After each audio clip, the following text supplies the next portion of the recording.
Hi friends, I hope you all are doing well. मेरे channel study cafe पे आप सभी का स्वागत है। अभी आईटीआर फाइलिंग की ड्यू डेट भी पास आ रही है, आपको पता है। फाइनेंशियल ईयर 2018-19 के लिए जो डेट है वो 30 सितंबर है। अभी तक इस पर कोई एक्सटेंशन के बारे में बात नहीं हो रही है। और फाइनेंशियल ईयर 19-20 की जो डेट है वो 30 नवंबर है। तो अभी तक इसमें भी कोई चेंज नहीं है।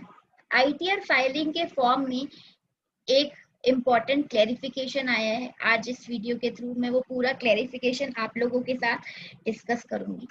सो फ्रेंड्स, आगे बढ़ते हैं।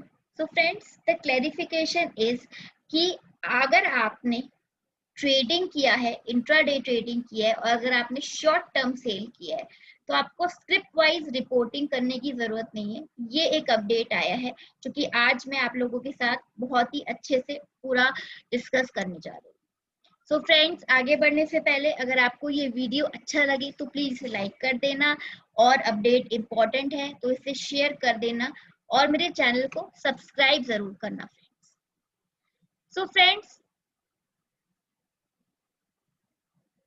So friends, this is about requirement of script wise reporting for day trading या short term sale. So लोगों को मार्केट में कंफ्यूजन ये थी कि अगर आपने इंट्राडे ट्रेडिंग किया है या फिर अगर आपने शॉर्ट टर्म सेल किया और आपको शॉर्ट टर्म कैपिटल गेन है तो क्या आपको उसके लिए भी स्क्रिप्ट वाइज डिटेल देनी है। एंड प्रॉब्लम इसलिए था क्योंकि फ्रेंड्स, अगर आप देखेंगे, अगर आप जानते हो आपके किसी क्लाइंट का, या अगर आप खुद इंट्राडे ट्रेडिंग करते हैं तो आपको पता है एक दिन में बहुत सारी ट्रांजेक्शन हो जाती है। तो अगर आप पूरे साल की बात करें तो ऑब्वियसली ट्रांजेक्शन का क्वांटम बहुत ज्यादा होता है। तो that is the reason tax payers भी वरिड थे एंड इवन जो भी कंसल्टेंट्स है वो भी वरिड थे कि अगर ऐसा हमें करना है तो क्या उस केस में आपका फॉर्म बहुत हैवी हो जाएगा, आपका वर्कलोड बहुत ज्यादा हो जाएगा। तो ये एक लोगों को प्रॉब्लम थी। तो सरकार ने अब बता दिया है कि ये एक मिसकंसेप्शन है। अगर आपने शॉर्ट टर्म आपको बिजनेस इनकम हो रहा है या आपको शॉर्ट टर्म कैपिटल गेन हो रहा है तो उस केस में आपको स्क्रिप्ट वाइज डिटेल नहीं देना। एंड अगर आपको कोई ऐसा कह रहा है करने के लिए तो आपको गलत इंफॉर्मेशन दे रहा है, वो आपको झूठी इंफॉर्मेशन दे रहा है, वो आपको मिसलीड कर रहा है। तो प्लीज मिसलीड ना हो। और अगर आपका शॉर्ट टर्म कैपिटल गेन है और अगर आपका इंट्राडे ट्रांजेक्शन है तो उस केस में आपको स्क्रिप्ट वाइज डिटेल देने की जरूरत नहीं है। फिर फ्रेंड्स, आगे हमें बताया है सरकार ने कि उन्होंने स्क्रिप्ट वाइज डिटेल्स मांगी क्यों थी, तो वो मैं आपको अब इस वीडियो के थ्रू समझाऊंगी। फ्रेंड्स, हुआ क्या कि अगर आप फाइनेंस एक्ट 2018 की तरफ जाएंगे तो उन्होंने long term capital gain in case of equity shares, जहां पे आपने एसटीटी पे किया है, वहां पे उन्होंने एक टैक्स इंट्रोड्यूस किया 10% का। उससे पहले ये एग्जेम्प्ट थी ट्रांजेक्शन। ठीक है। जब उन्होंने ये टैक्स इंट्रोड्यूस किया तो उस केस में उन्होंने कहा कि 31 जनवरी 2018 तक अगर आपका कोई कैपिटल गेन है तो एग्जेम्प्ट है, और उसके बाद अगर आपका कोई कैपिटल गेन है तो उसके ऊपर 10% का टैक्स लगेगा।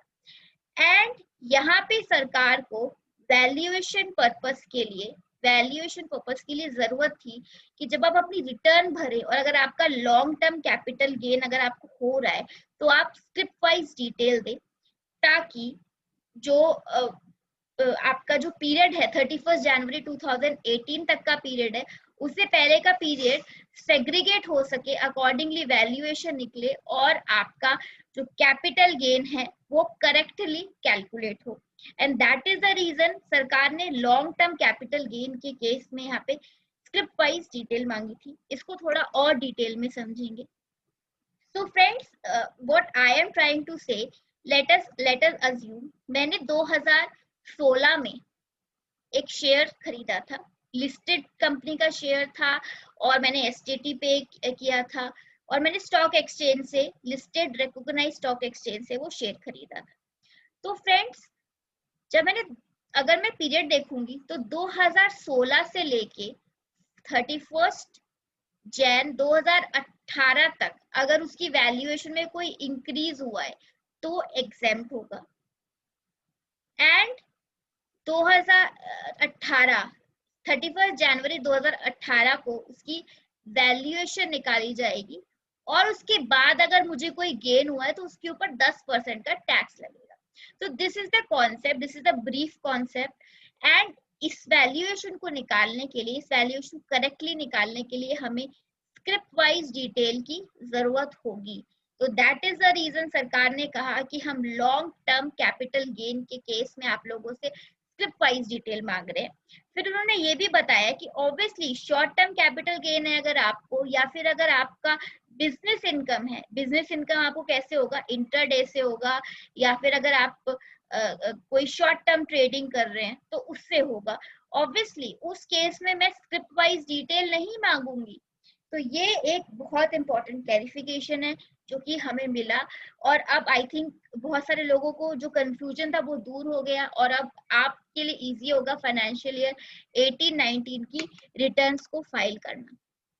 फिर उन्होंने ये भी बताया कि अगर स्ट्रिप वाइज डिटेल्स हम लोग नहीं मांगते तो ऐसा भी हो सकता था कि कोई टैक्स पेयर गलत क्लेम कर लेता है एग्जेम्पशन, और कोई टैक्स पेयर जिसको एग्जेम्पशन मिलनी थी उसको नहीं मिलती, क्योंकि लोगों को प्रोविजंस की अंडरस्टैंडिंग नहीं थी।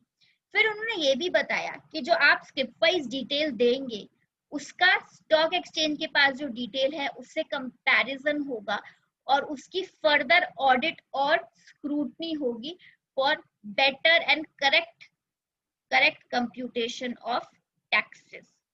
तो फ्रेंड्स, ये बहुत अच्छी एक क्लैरिफिकेशन हमारे पास आई है। फिर आगे उन्होंने ये भी बताया कि ये प्रैक्टिस है कोई नई नहीं है, अगर आप इंटरनेशनली भी देखोगे तो यूएसए जैसे कंट्री में भी ऐसा ही होता है। लॉन्ग टर्म कैपिटल गेन के केस में आपको स्टेप्स वाइज डिटेल देनी होती है। वहां पे भी ऐसा होता है कि जो टैक्स डिपार्टमेंट होता है वो स्टॉक एक्सचेंज से इंफॉर्मेशन को कंपेयर करके आपकी टैक्स लायबिलिटी को कंप्यूट करता है। So this was the whole press release जो कि मैंने आप लोगों के साथ डिस्कस की। आई होप आपको ये इन्फॉर्मेशन अच्छी लगी।